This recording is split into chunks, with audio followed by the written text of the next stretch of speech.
이제 가을이 성큼 다가온 것 같습니다. 낮에는 조금 더운 그런 감이 있지만 아침 저녁으로 또 가을의 전령사 우리 귀뚜라미가 몹시 기가 따가울 정도로 울고 또 선선하게 창문을 열고 에어컨 없이도 그렇게 편하게 잘 수 있는 거 보니 또 가을이 다가온 것 같습니다. 정말 시마다 때마다 정말 우리 살아가기에 너무나도 아름다운 그 계절을 허락하신 우리 하나님께 먼저 박수로 영광 올려드리시겠습니다. 할렐루야. 예. 참 감사합니다.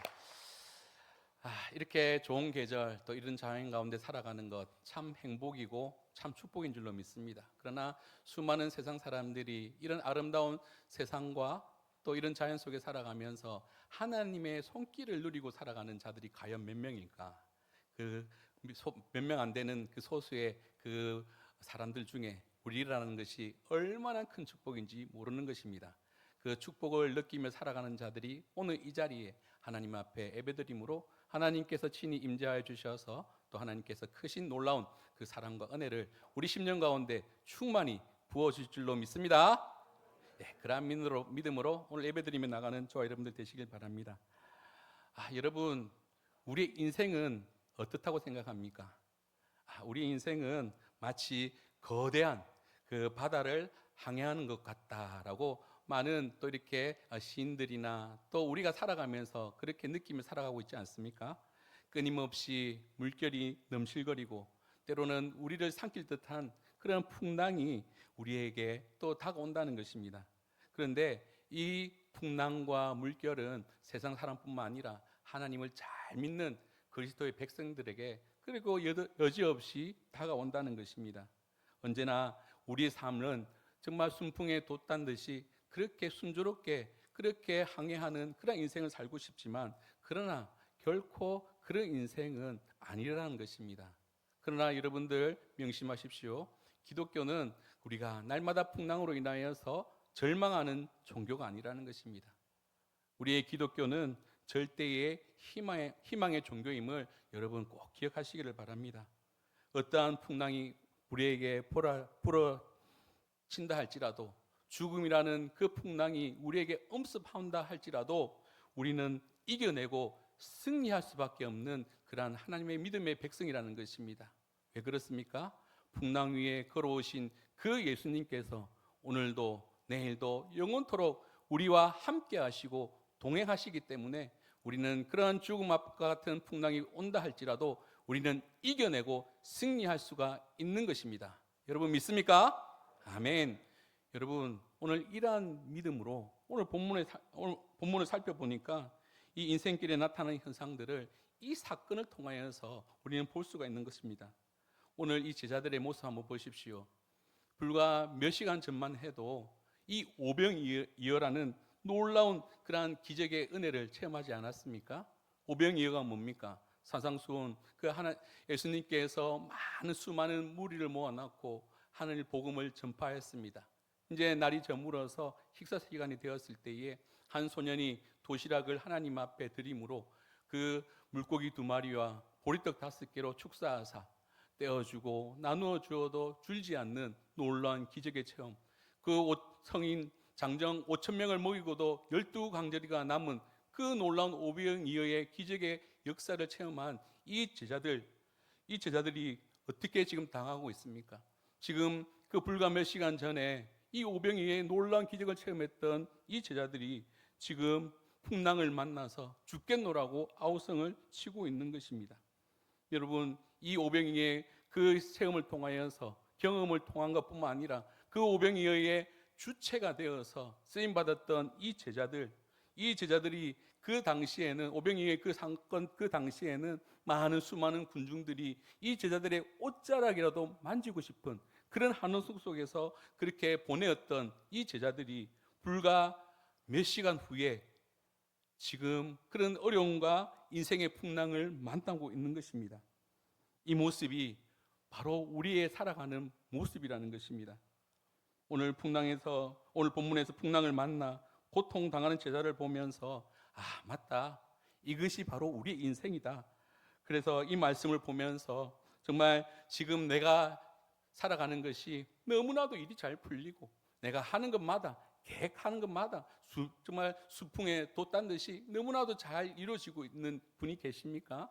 또 내 자녀가 내가 뜻하는 바, 내가 소원하는 바, 그 자녀들이 그렇게 잘 풀리고 있습니까? 그러나 그렇다고 해서 여러분들 목에 힘주고 그러시면 안 된다는 것입니다. 교만하면 안 된다는 것입니다. 반대로 지금 내 인생에서 시커먼 구름이 몰려와 가지고 하는 일마다 잘 되지도 아니하고 갑자기 또 원치 않는 병이 나에게 다가와서 또 내 가정에 정말 여러 가지 어려운 문제로 인하여서 아무리 해결을 해봐도 내가 아무리 노력해봐도 해결되지 않는 그 상황 가운데 살아가시는 분들이 있습니까? 여러분, 그런다 할지라도 여러분 확실한 소망을 가지고 인내하면 반드시 우리 주님께서는 그 시커먼 구름을 걷어버리시고 정말 너무나도 활창한 날씨가 같은 그런 인생으로 인도하시는 우리 사랑의 주님이라는 사실을 여러분 믿으시기를 바랍니다. 우리는 살아가면서 이 인생의 풍랑 앞에서 정말 이러한 믿음으로 확신을 가지고 살아가야 될 줄로 믿습니다. 이런 관점에서 본다면 조금 전에 500여의 기적으로 가슴 벅차했던 그 제자들이 지금 풍랑을 만나서 지금 그 갈릴리 바닷가에서 고통하고 있는 이런 현상이 정말 일어나는 것을 보고 어떻게 이럴 수가 있지? 라고 그렇게 여러분들 새삼스럽게 해석할 필요가 없다는 것입니다. 왜냐하면 이 인생, 지금 오병이어의 사건의 이후에 그 갈릴리 바닷가에서 맞이하고 있는 그 인생의 풍랑을 맞이하고 있는 이 제자의 모습이 오늘 우리 인생에서 흔히 일어나는 일이라는 것입니다. 사랑하는 성도 여러분, 그런데 제가 오늘 이 본문에서 주목하고자 하는 것은 무엇이냐면 지금 이 제자들이 고통을 당하는 원인이 무엇인가 하는 것입니다. 지금 이 제자들은 누구 때문에 지금 그 풍랑을 만나서 고통을 당하고 있는 것입니까? 그게 누굽니까? 바로 예수 그리스도. 지금 예수 그리스도 때문에 지금 고통을 받고 있다는 것입니다. 여러분 23절의 말씀 보십시오. 예수께서 즉시 제자들을 채촉하사 자기가 무리를 보낸 동안에 배를 타고 앞서 건너편으로 가게 하시고, 그리고 결과가 24절에 있습니다. 해가 이미 육지에서 수리를 떠나서 바람이 거스름으로 물결로 말미암아 어떻게 된다고요? 고난을 당하더라. 여러분 이 본문의 말씀을 가지고 여러분 22절의 이 말씀과 24절의 이 말씀이 여러분들 매치가 됩니까? 조합이 됩니까? 지금 예수님께서 가라고 해서 순종해서 갈릴리 바닷가에 배를 타고 나섰습니다. 그런데 예수님의 말씀에 순종했더니 지금 고난을 당하고 있더라는 것입니다. 오늘 이 본문의 말씀에 두 가지의 문제를 제기하기를 원합니다. 아니 어떻게 예수님의 말씀을 순종했는데 이렇게 고난을 당할 수가 있느냐 말입니다. 어떻게 이런 결과가 있을 수가 있느냐 말입니다. 예수님께서 배를 타라고 하셨는데 그것도 그냥 가라는 것이 아니라 재촉해서 정말 등을 떠밀어서 그렇게 가라고 하셨는데 정말 그렇게 순종하였더니 정말 죽을 고생을 당하고 있는 것입니다. 인생의 풍랑을 맞이하고 있는 것입니다. 이게 얼마나 심각한 문제입니까? 여러분 정말 이 말씀이 그냥 성경에 갇혀서 그냥 이론적으로만 그냥 끝내고 하는 말씀이 아니라 정말 오늘 이 자리에도 여러분 믿음 좋은 분 계시지 않습니까? 오늘도 이 일요일 누구나 정말 산으로 놀러 가고 싶은데 친구 만나서 정말 나 해포를 풀고 싶은, 나 하고 싶은 너무나도 이 한것 같은 시간에 정말 오늘 앞에 하나님의 예배드리기 위해서 이 자리에 앉으신 분들, 또 하나님의 그 말씀에 순종하기 위해서 정말 죽도록 하나님 영광을 위해서 애쓰고 힘쓰는 분들 계시지 않습니까? 정말 헌금생활, 봉사생활 그 누구보다도 열심히 하였더니 하나님 앞에 정말 인생의 풍랑을 맞고 있더라는 것입니다.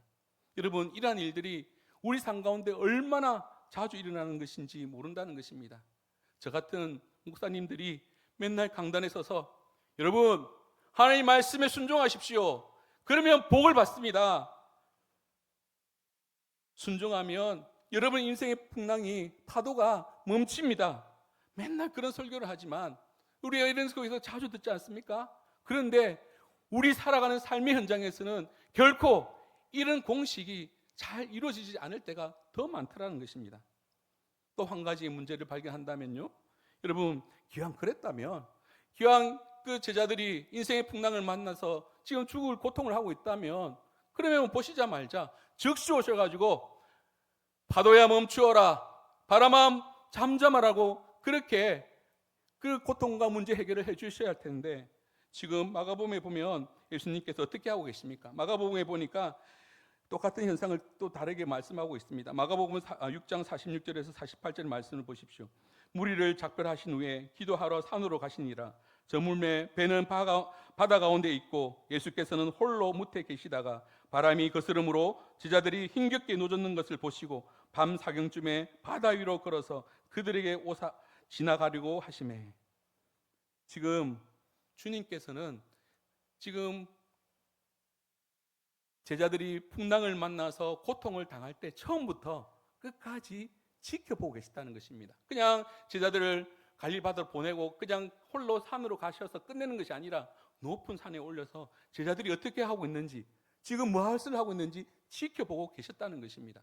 그렇다면 풍랑을 맞았을 때 즉시 오셔가지고 바람아 멈추어라, 파도야 잠잠하라 그렇게 명령하고 그 어려운 상황들을 구원해 주셔야 할 텐데 그러지 않으셨다는 것이 오늘 이 본문에서 우리가 의문이 든다는 것입니다.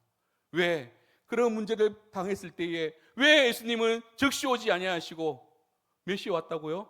밤 사경이 오셨다는 것입니다. 여러분, 밤 사경이라는 것은 새벽 3시부터 오전 6시까지의 그 시간을 말씀하는 것입니다. 그런데 제자는 언제 출발했습니까?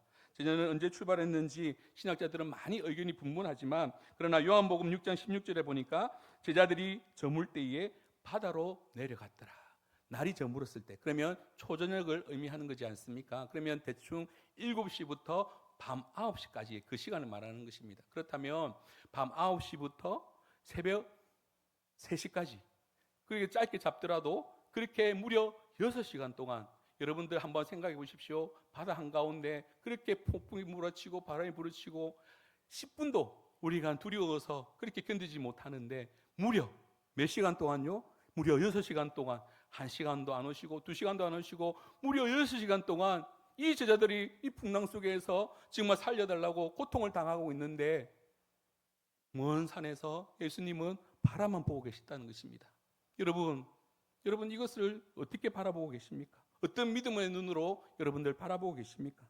여러분들 이 두 가지의 이 문제, 이 본문을 통하여서 의문의 제기를 가지고 저는 이 말씀을 묵상하다 보니 정말 이러한 문제는 간단한 문제가 아니다. 그냥 성경 몇 구절 가져와 가지고 여러분들 하나님 은혜 가운데 승리하십시오라고 그렇게 간단하게 결론 내리는 그런 말씀이 아니다라는 것입니다. 이 말씀은요, 제가 중보기도 시간마다 정말 중보기도의 어떤 방향과 또 우리 중보기도의 응답과 그런 어떤 목표를 설정하기 위해서 가끔씩 언급하던 이 성경 본문의 말씀입니다. 그럴 때마다 문득 떠오르는 우리 성도님들의 얼굴이 생각나더라는 것입니다. 하나님을 그렇게 사랑했는데, 정말 하나님을 누구보다도 말씀에 순종하려고 누구보다도 노력하고 애쓰고 힘썼는데 정말 사업은 더더욱 어려워져 가고, 가정의 문제는 정말 해결책을 하나도 나오지 아니하고, 정말 고부 갈등과 부부의 문제와 자녀의 문제와 또 짝믿음으로 인하여서 저 남편, 저 아내, 저 자녀, 내 부모, 내 형제, 저 이웃들 구원해야 될 텐데 하나님은 온데간도 없는 것 같이 아무런 변화도 일어나지 아니하고 오늘도 고통당하는 너무나도 수많은 우리 성도들이 많다는 것입니다. 예수를 잘 믿기만 했는데 나에게 왜 이런 질병을 나에게 허락하여 주셨는지, 왜 정말 고치지 못할 이 암덩어리를 나에게 부어주셨는지 오늘도 한숨 짓고 눈물 짓는 너무나도 많은 성도가 있더라는 것입니다. 이런 인생의 풍랑 앞에서 정말 어찌할지 몰라서 오늘도 살려달라고 하지만 오늘도 바라보고 계시는 그 예수님 때문에 너무나도 절망하며 하나님 계시기도 합니까? 오히려 원망하며 살아가고 있는 성도들이 얼마나 많은지 오늘 우리 유족들이 참석하셨는데요. 사실 이양주 권사님 모친께서 9월 6일날 소천하셨을 때에 저는 한편으로는 하나님께 어떻게 하나님 이럴 수가 있습니까? 어떻게 이양주 권사님을 뵐 수 있겠습니까? 어떻게 유족들을 볼 수 있겠습니까? 그런 마음이 생기더라는 것입니다. 왜냐하면 우리가 화요일날 우리 중보기도 모임을 가지지 않습니까? 기도할 때에 오늘 중보기도 모임 참석하신 우리 권사님들은 잘 아시겠지만 우리가 육신의 질고로 고통당하는 우리 한우들을 위해서 우리 중보기도 정말 뜨겁게 기도합니다. 그 중에 기도 제목이 우리 양주 권사님 어머니 되시는 우리 정지분 사모님 폐에 지금 물이 차서 지금 이렇게 또 힘겨운 병마와 싸우고 있는데 회복시켜 주시옵소서. 정말 우리 하천제일교회에서 누구보다 인자한 모습을 예배드리며 나갔던 그 모습 다시 보게 하여 주시옵소서. 저 사랑하는 딸이 어머니를 위해서 눈물 짓고 기도합니다. 우리가 함께 기도합니다. 하나님 회복시켜줘서 온전히 다시 예배 자리에 복귀하게 해주시옵소서 기도하였거든요. 그런데요, 일주일도 아니고 한 달 더 살게 하는 것도 아니고 그 다음날 하나님이 불러가셨어요. 사실 정군산 장로님께서 전화 오셔가지고 서 목사님 우리 이제 교회장으로 이렇게 했으면 좋겠다. 그래서 이제 그렇게 집례를 부탁한다고 하셨는데 사실 이 이유 때문에 정군산 장로님한테 선뜻 제가 대답할 수가 없었습니다. 어제 기도했는데 오늘 돌아가시다니 이항주 권사님을 어떻게 뵐 수 있으며 유족들 어떻게 볼 수 있을까? 그래서 제가 애둘러 이대교구장님이신 우리 허지 목사님께서 담당 교육자니까 그렇게 대신 하실 것이다 라고 하고, 그래서 장군 사장님이 알겠다고 끊으셨어요. 그리고 뭐 2, 3분도 안 돼서 다시 전화 오시더라고요. 그래서 하시는 말씀이 그래도 담임 목사 안 계시니까 수석 목사님께서 해주시는 게 맞을 것 같아. 그래서 이렇게 해서 말씀하시더라고요. 그래서 두 번째는 거절하기 그래서 순종하는 마음으로 하겠다 하고, 그래서 제가 집례하고 담임 목사님이 발인 예배 때 설교하고 그랬었습니다. 참 제가 우리가 목사로서 이런 경우가 너무나 많습니다. 너무 남편이 예수를 잘 믿지 않아서 수년간 남편 구원시켜달라고 함께 기도했는데 몇 주 전에도 장문의 문자로 와가지고 변화받지 않습니다. 핍박합니다. 교회 못 가게 합니다. 그럴 때마다 내 목사가 능력이 없어서 그런가? 나도 같이 기도하는데 왜 그 남편은 돌아가지 않는가? 그렇게 되어지더라는 것입니다. 그 집사님에게 뭐라고 위로해야 될지, 그 권사님이 뭐라고 위로해야 될지 참 그게 눈에 아른거리는데, 이 본문이 그냥 하나님 은혜로 대충 넘겨야 된다는 그 본문이 아니더라는 것입니다. 제가 이 말씀을 가지고 어제 밤늦게까지 고심하다가 내린 결론은 무엇인가? 이것은 우리의 지식과 우리의 생각과 우리의 뜻으로 바라보는 것이 아니라 이것은 관점의 차이더라는 것입니다. 이 제자들을 보낸 그 예수님의 관점과 그 제자의 관점의 차이, 다시 말해서 온 우주를 주관하시는 그 하나님의 관점과 우리의 관점이 다를 수 있다는 것입니다. 이 관점이란 것은 무엇입니까? 어떤 사물이나 그 현상을 관찰하거나 파악할 때에 그 사람이 보고 생각하는 태도와 그 방향, 그것이 관점인데요. 여러분, 이 사건을 보고도 오병이의 사건 이후에 그 예수님과의 그 제자의 관점이 틀리다는 것을 볼 수가 있는 것입니다. 여러분, 오늘 우리 삶 속에서 우리가 이해되지 못하고 도저히 하나님 자녀로서 하나님 왜 그렇게 했을까 상상도 못할 그 이들을 맞닥뜨렸을 때에 우리는 우리의 관점으로는 도저히 이해할 수가 없는 것입니다.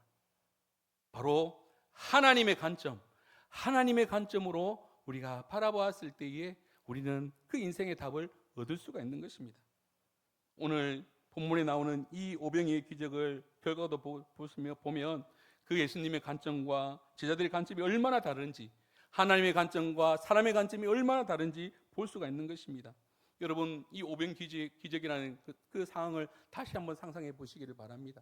그 많은 군중들이 5,000명 또 아이들까지 합치면 거의 10,000명, 7,000명 되는 그 수많은 무리 속에서, 한우 속에서 우리 사람들이라면 그 시간을 정말 더 누리고 싶고 함께하고 싶은 것이 인간적인 생각이라는 것입니다. 야, 정말 이 기적 현장 대박 터뜨렸다. 정말 이 기적의 현상을 통하여서 더 많은 군중을 모아야겠다. 그것이 사람들의 심리라는 것입니다. 보통 이런 경험을 하면 누구나 다 이런 생각이 들지 않겠습니까? 그러나 이것이 인간의 관점이라는 것입니다. 그러면 어찌된 영문인지 주님께서는 이 상황이 정말 위험한 상황이다. 그래서 예수님은 어떻게 했습니까? 예수님의 관점은 그 사람과의 관점이 틀리다는 것입니다. 지금 이렇게 제자들 방치해놨다가는 큰일 나겠다. 그래서 한급히 제자들을 갈릴리 바닷가 건너편으로 그렇게 배를 몰고 가게 하셨다는 것입니다. 그리고 예수님께서는 그 자리에 머문 것이 아니라 예수님께서는 어떻게 하셨습니까? 오늘 사건 본문의 앞절에 13절의 말씀에 보니까 예수께서 들으시고 배를 타고 떠나사 나는 따로 빈들에 가시니, 지금 예수님께서는 제자를 보내고 산에 올라가셨던 것처럼 예수님께서는 빈들, 이 고독이라는 장소를 그렇게 찾아가셨다는 것입니다. 우리는 궁중 속에서 한노를 받으며 그렇게 명예와 권력을 찾기를 원하는 사람들의 관점이지만 예수님의 관점은 빈들, 고독이라는 그 장소를 택하셨다는 것입니다. 여러분, 이 고독, 이 빈들이라는 곳은 어떤 곳입니까? 여러분, 사람들은 홀로 있는 것을 싫어합니다. 고독을 싫어하지 않습니까? 왜냐하면 이 고독이라는 것은 무능한 인간들, 생활적으로 사회적으로 실패한 사람들이 이 고독에 이렇게 놓이지 않습니까? 끔찍한 나쁜 결과로, 그래서 요즘에 묻지마 범죄 또한 이런 고독이라는 곳에 처했다 보니 어떤 정신적으로 그렇게 일어나서 이런 범행을 이어지는 것을 보게 되는 것입니다. 그러나 정말 예수님께서는 그 인간의 관점이 아니라 하나님의 관점으로 빈들, 고독으로 찾아가셨다는 것입니다. 여러분, 빈들, 이 고독의 장소는 어떤 장소일까요? 그곳은 하나님과 독대하는 자리, 기도의 자리, 예배의 자리가 바로 예수님이 바라보는 그 빈들과 고독의 자리라는 것입니다. 여러분, 신앙생활이 무엇입니까? 여러분들, 세상 사람들이 오래 신앙생활 하신 우리 장로님, 우리 권사님, 안수지사님, 우리 집사님들에게 장로님, 권사님, 안수지사님, 집사님, 교회 오래 다니셨다면서요? 신앙생활이 무엇입니까? 신앙생활이 뭐예요? 라고 물어본다면 여러분들은 뭐라고 대답하십니까? 일요일 날 교회 가는 거, 일요일 날 교회 가서 예배 드리는 거, 그런 단순한 대답 말고요. 여러분, 신앙생활이 뭡니까? 오늘 이 본문에서 답이 있다는 것입니다. 여러분, 신앙생활은 사람의 관점을 예수님의 관점으로 바꾸는 것. 다시 말해서 나의 관점, 사람의 관점을 이 창세기부터 요한계시록의 이 말씀으로 하나님의 관점으로 바꾸는 것, 이것이 신앙생활이라는 것입니다. 여러분, 오늘 예배를 마치고 나갈 때에 여러분, 이 신앙생활의 이 정의, 이 답은 꼭 가지고 가시길 바랍니다. 오늘도 나의 관점으로, 나의 얄팍한 이 지식의 관점으로, 나의 얄팍한 이 힘의 능력으로 살아가는 그 관점이 있다면 여러분, 오늘 이 말씀으로 예수님의 관점으로 변화받는 저와 여러분들 되시기를 바랍니다. 여러분, 저는 오늘 이 말씀을 준비하면서 또 이렇게 적용해 보는 것입니다. 여러분, 원치 않는 풍랑을 만나서 죽을 고생하고 계시는 분이 계신다면 여러분의 그 관점, 여러분의 관점이라면 이렇게 생각하지 않습니까? 아이고, 내가 재수가 없어서, 내가 지은 죄 때문에. 그렇게 여러분, 예수 잘 믿는 그런 분들이 그렇게 생각하고 있다면 여러분, 그 생각을 지우시길 바랍니다. 여러분, 극심한 인생의 풍랑이 정말 우리에게 주시는 이유는 바로 하나님께서 변장하여 찾아오는 축복의 통로가 된다는 그 믿음으로 우리는 그 아픔과 고통을 들여봐야 된다는 것입니다. 여러분, 정말 제가 두 번째 문제 제기했던, 예수님께서는 왜 그 풍랑 가운데 즉시 오지 아니하고 밤 사경에 찾아왔을까? 여러분들, 지금 풍랑을 당하고 있는 그 제자들을 다시 한번 상상해 보시기를 바랍니다. 갑자기 구름이 몰려옵니다. 바람이 불기 시작합니다. 그러면 이 제자들은 누구입니까? 이 갈릴리 그 바닷가에서 태어나서 지금까지 그 누구보다도 그 어부로서 뼈대가 굵은 사람이지 않습니까? 그 누구보다도 이 위험한 그 어려운 가운데 어떻게 해결해야 되는지 누구보다 잘 아는 노하우를 가진 그 어부들이었습니다. 그렇기 때문에 바람이 불고 그렇게 있을 때에 그래, 이때는 이랬고, 이때는 돛을 이렇게 맺도록 하고, 이때는 또 배를 어떻게 해서 키를 조정하면 이렇게 풍랑을 피할 수 있을 거야. 누구보다도 그 상황을 잘 알고 머리에 계산을 했을 때 누구보다도 답이 잘 아는 이 어부 출신의 제자들이었다는 것입니다. 만약에 그 풍랑이 바로 시작했을 때 주님이 와서 도와준다면 이 제자들은 어떻게 생각했습니까? 아이고, 제자님, 아이고, 예수님 오실 필요가 없었는데, 우리가 다 해결할 수 있었는데 예수님이 찾아오셨군요. 여러분들, 그렇게 생각이 들지 않았겠습니까? 오늘 성경에 보니까 성경에 이렇게 기록되어 있는 것입니다. 예수님은 바로 즉시 찾아오지 않으셨고 밤 사경에 오셨다는 것입니다. 여러분, 밤 사경이 새벽 3시부터 6시까지라고 했는데 그때 정말 이 시간의 의미는 그냥 시간적인 밤 사경이 아니라는 것입니다. 지금 1시간, 2시간, 3시간, 6시간 그래 있을 때 점점점 불안이 찾아옵니다. 정말 아무리 내 기술을 다 동원하고 또 풍랑으로부터 정말 다 노력을 해봤지만 자유할 수 없을 때 저는 밤 사경의 이 표현을 이렇게 받아들인다는 것입니다. 인간의 능력이나 또 인간의 노력, 내가 가진 노하우로는 전혀 이 문제를 해결할 수 없다. 절망적인 마음을 찾아오는 그때가 바로 밤 사경이라는 것입니다. 여러분, 모든 인간의 노력, 모든 인간이 가지고 있는 노하우들은 내가 맞닥뜨린 그 풍랑 앞에서 무용지용일 수밖에 없다는 것입니다. 영원한 해답이 될 수가 없는 것입니다. 영원한 마스터키가 될 수가 없는 것입니다. 그 한계의 시간, 정말 하나님 두 손 두 발 다 들고 하나님 저 할 수 없습니다. 저는 죽을 수밖에 없습니다. 두 손 들고 두 발 들고 하나님 앞에 덕숙 굴복하고 엎드릴 때 그때가 언제라고요? 밤 사경. 다시 말해서 하나님 앞에 모든 맡기고 모든 것을 의지할 때 그때 주님께서는 일하기 시작한다는 것입니다. 여러분, 이 밤 사경이라는 것은 정말 우리 마음 깊숙이 주님 오실 때까지 우리는 새겨야 될 우리의 단어라고 생각합니다. 교만이 삐져나올 때마다 정말 문제를 해결할 때에 내 힘과 내 주먹, 내 명예, 내 학력, 내 노력, 내 경력으로 다 해결할 수 있다. 그때 주님께서는 지켜보고 계세요. 풍랑을 맞고 있을 때에 그래, 네 잘해봐. 그래, 네 잘할 수 있겠지. 그러나 하나님 안 되겠습니다. 하나님 도와주시옵소서. 살려주시옵소서. 그때가 밤사경, 주님께서 일하기 시작하는 때라는 것을 여러분 기억하시기를 바랍니다. 우리의 수고를 내려놓고 우리의 자신감을 내려놓고 내 힘으로 내가 모든 것을 할 수 있다. 내 가정 책임질 수 있다. 내 자녀 내가 키울 수 있다. 내 사업, 내 기업, 내 힘과 내 지식으로 할 수 있다. 그때는 주님이 일하지 않습니다. 나 할 수 없습니다. 주님만이 나의 삶의 주인이시고 나의 인도자시고 생명이십니다. 그렇게 고백하며 덥석 엎드리고 굴복할 때 그때 주님께서는 역사하신다는 사실을 여러분 믿으시기를 바랍니다. 저는 오늘 이 말씀을 가지고 참 아직도 풀리지 않는 그러한 이 본문의 말씀의 비밀을 또 묵상하다 보니 귀한 진리의 말씀을 또 하나 발견하게 되는 것입니다. 우리가 고난을 당할 때 고난받는 이유가 있다는 것입니다. 여러분, 우리가 살아가는 것, 그리고 지금 이 시간에 우리가 하나님 앞에 예배드리는 것, 여러분들은 어떻게 해서 우리가 이 자리에 앉는다고 생각하고 있습니까?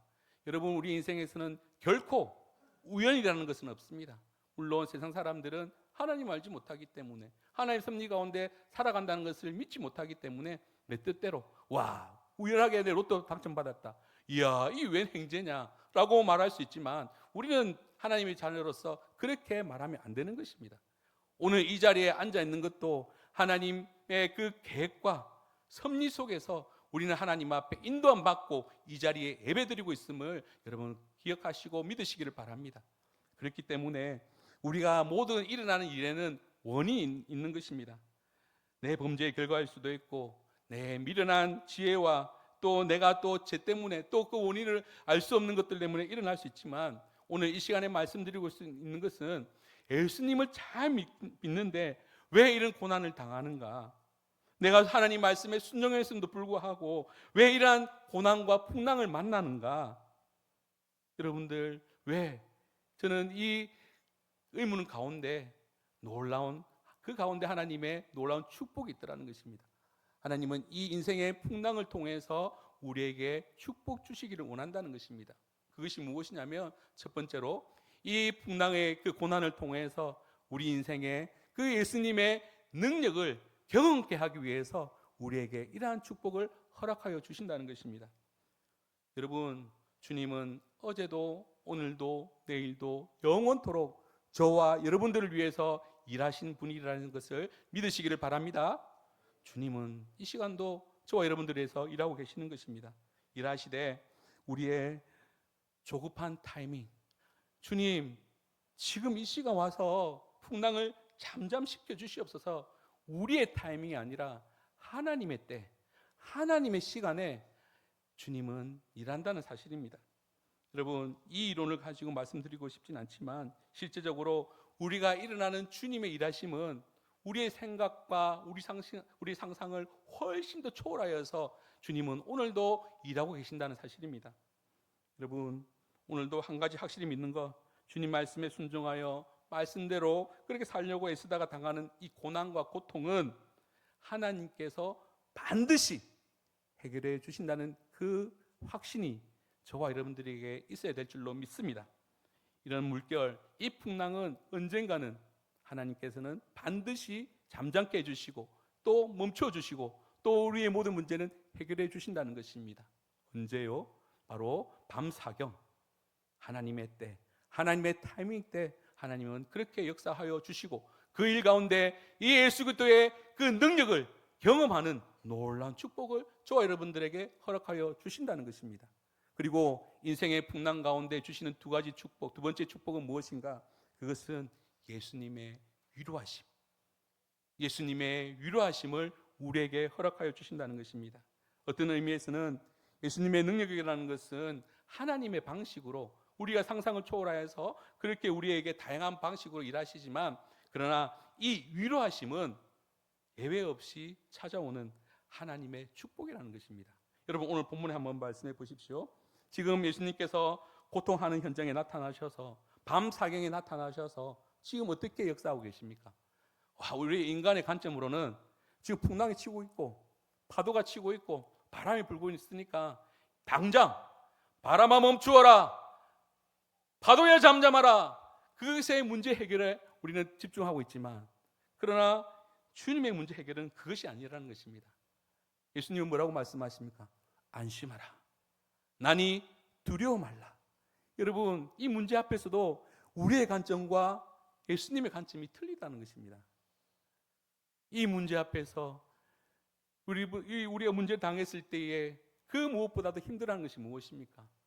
무섭고 두렵고 정말 앞을 한 치 앞도 내다볼 수 없는 이 두려움, 주님께서는 그 문제보다도 시급히 우리에게 주시고자 원하신 것은 예수님의 위로하심. 여러분, 오늘 본문뿐만 아니라 마태복음 9장 2절의 말씀에도 동일한 말씀이 나오고 있습니다. 한번 보십시오. 침상에 누운 중풍병자를 사람들이 데리고 오거늘 예수께서 그들의 믿음을 보시고 중풍병자에 이르시되 작은 자야 안심하라, 내 죄 사함을 받았느니라. 지금 중풍 환자가 주님 앞에 나왔습니다. 그러면 사람의 생각이라면 병을 당장 고쳐줘야 되지 않습니까? 그런데 뭐라고 말씀하십니까? 안심하라. 그동안 중풍병자 때문에 얼마나 외롭고 또 고독 속에 살아갔겠습니까? 주님은 그 문제보다도 그 근본적인 것, 예수님의 위로하심을 누구보다 잘 아시기 때문에 안심하라, 내가 너를 구원하리라. 또한 또 동일한 말씀이 있습니다. 마태복음 9장 22절에 예수께서 돌이켜 그를 보시며 이르시되 따라, 뭐라고 하십니까? 안심하라, 내 믿음이 너를 구원하였다 하시니 여자가 그 즉시 구원을 받으니라. 혈루증 여인이 예수님이 옷자락을 만졌는데 안심하더라. 여러분, 혈루증 여인이 왔으면 혈루증을 고침을 받는 것이 우리가 처음에 목표지 않습니까? 그러나 예수님의 관점은 안심하라. 여러분, 사무엘상에 보면 한나, 정말 잉태하지 못하여서 누구보다 고통받고 정말 누구보다 더 간절하게 기도하고 통곡했던 여인 한나, 여러분 너무 잘 아시지 않습니까? 그런데요, 그 본문의 말씀에 보니까 다시는 근심한 빛이 없더라.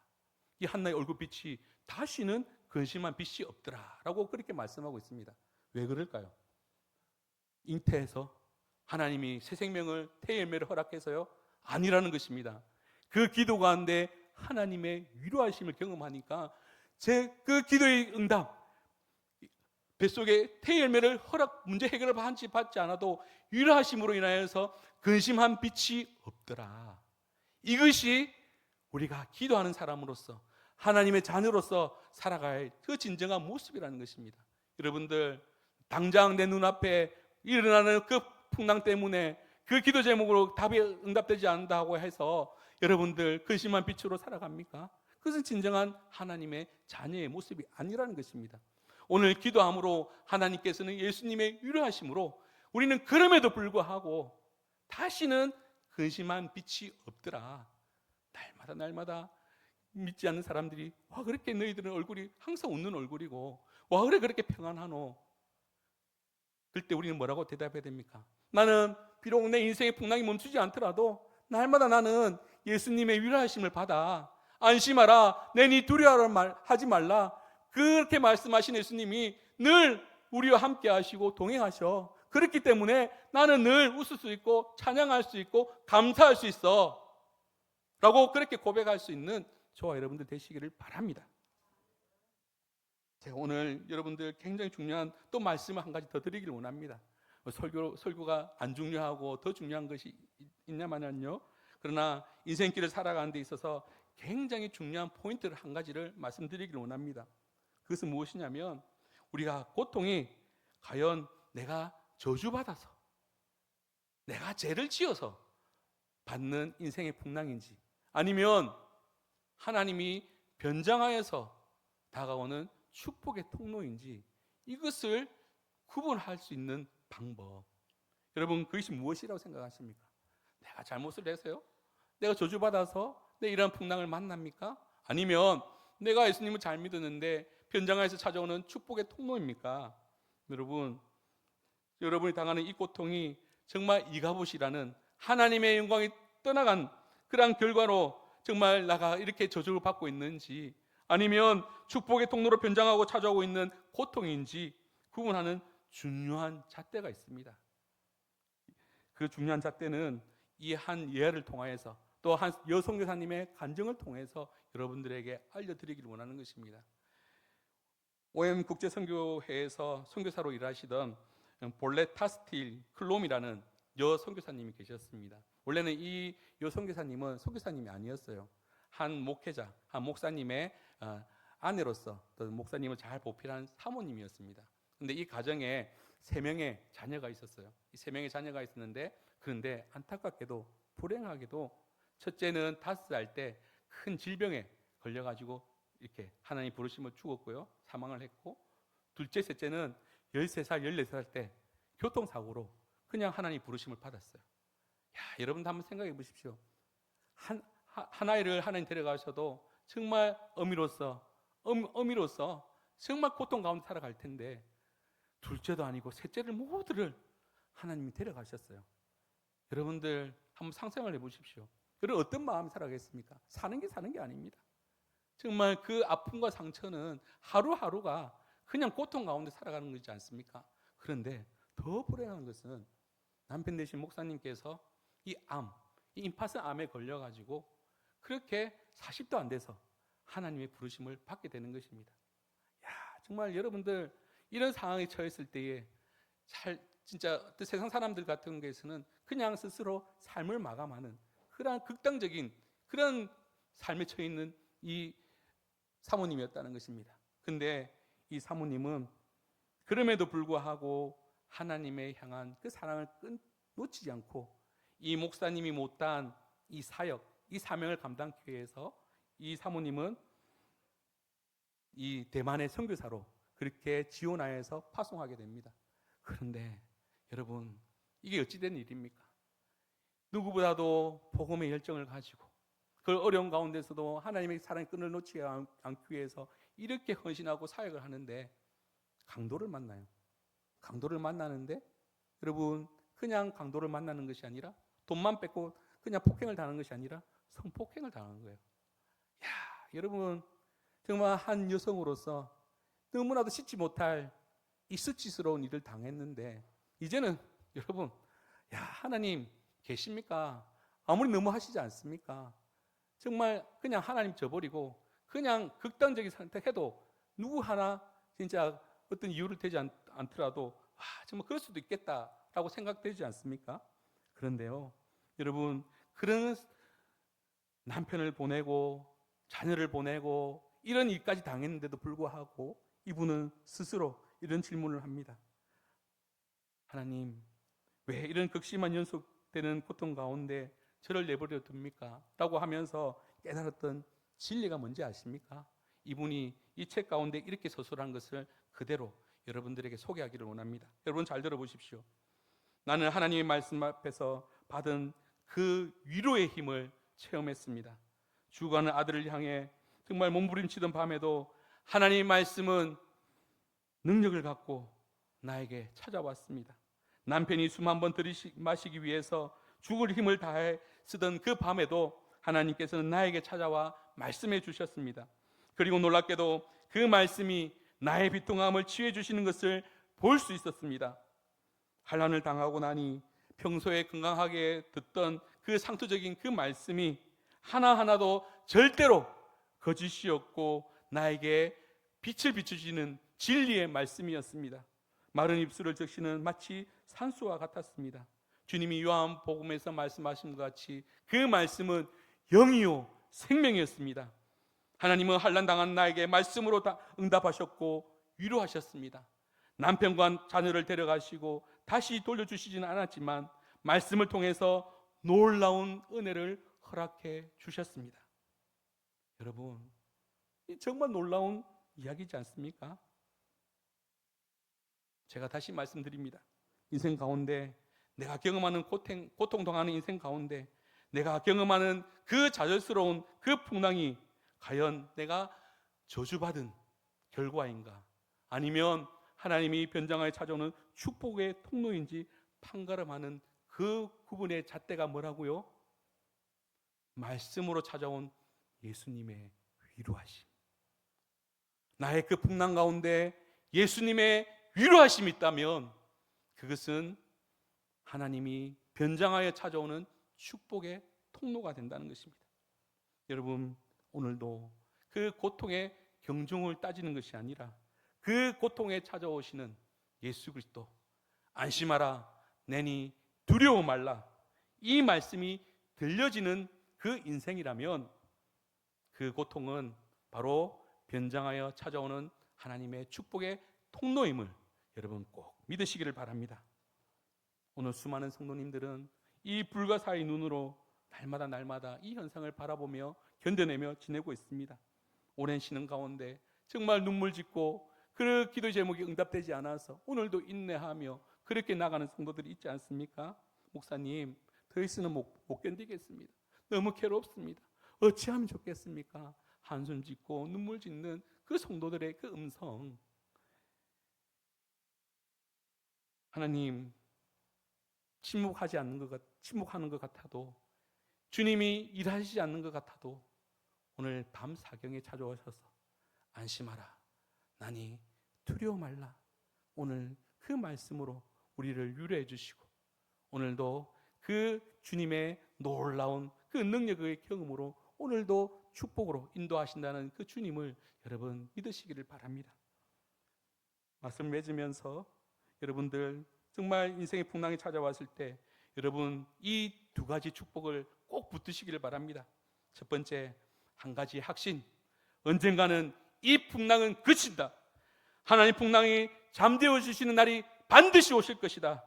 이대로 저주받으며 내 인생은 끝나지 않는다. 이 확신을 붙들고 살아가시는 저와 여러분들 되시기 바랍니다. 그리고 무엇을 붙들어야 된다고요? 시마다 때마다 들려주시는 하나님의 위로하심, 안심하라 내니 두려워 말라, 이 두 가지의 놀라운 축복을 붙들고 살아가는 저와 여러분들 되시기를 주님의 이름으로 축원합니다. 마지막으로 한 가지 말씀의 간증을 하고 마치기를 원하는데요, 오늘 부를 313장에 대한 저희 아버지의 간증을 마지막으로 이 말씀을 맡기를 원합니다. 여러분 313장 그 찬송가를 한번 펴보시겠습니까?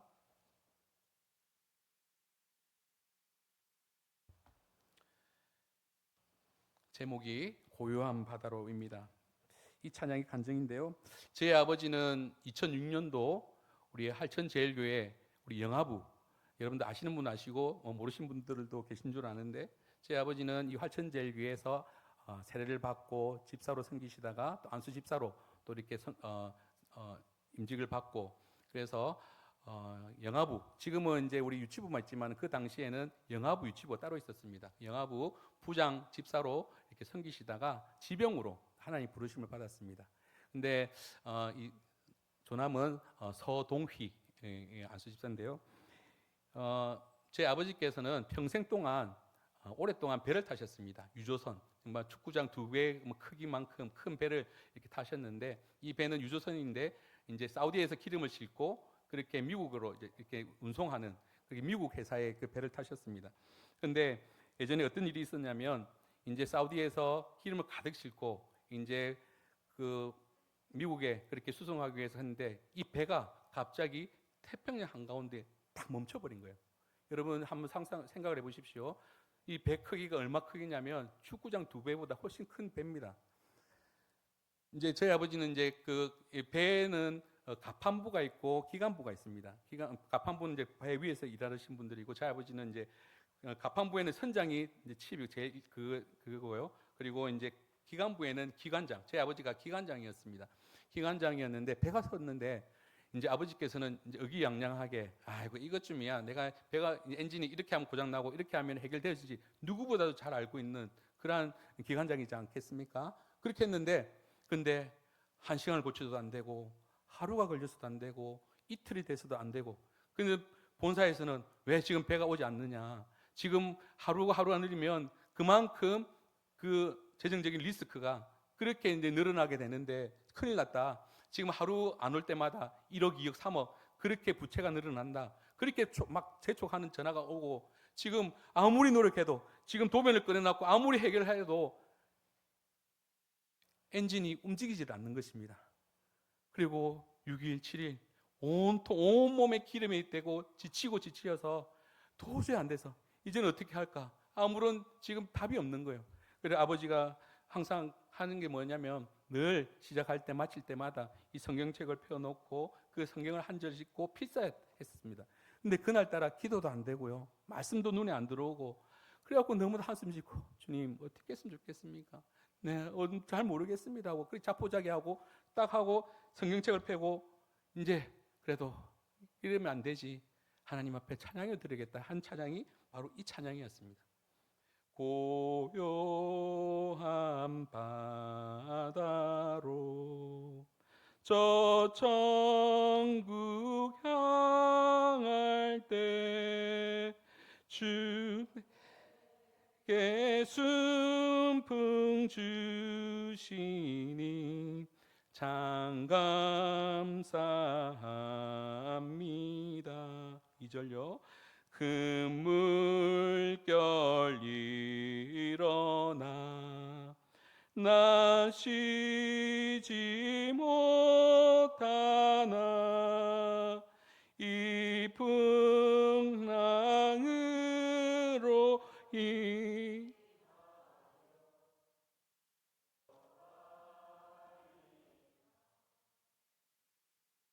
그런데요, 2절을 마치는 순간 인터폰이 따릉따릉 울립니다. 아버지 밑에 있던 부하 직원 일기사가, 기관장님, 엔진이 움직이기 시작하였습니다. 여러분, 밤 사경에 찾아오신 예수님,